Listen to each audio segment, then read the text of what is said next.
এ বিষয়ে বিস্তারিত জানাতে চট্টগ্রাম থেকে যুক্ত হচ্ছেন সহকর্মী আকরাম হোসেন। চট্টগ্রাম মহানগরে আজকে 14 ঘন্টা কারফিউ শিথিল করা হয়েছে, যেটি গতকালকে 12 ঘন্টা ছিল। আজকে সেটি 2 ঘন্টা বাড়িয়ে 14 ঘন্টা করা হয়েছে।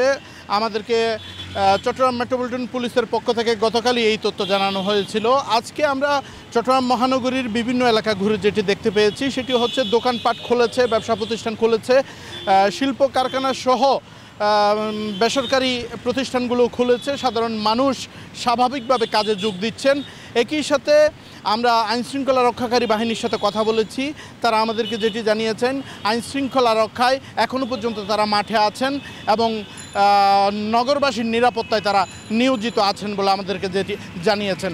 আমরা আরেকটা বিষয় আপনার মাধ্যমে জানিয়ে রাখি, সেটি হচ্ছে চট্টগ্রাম মহানগর এবং চট্টগ্রাম জেলা পুলিশের যৌথ অভিযানে কিন্তু সর্বমোট নাশকতাকারী সন্দেহে 848 জনকে এখন পর্যন্ত গ্রেপ্তার করা হয়েছে বলে আমাদেরকে জানিয়েছেন।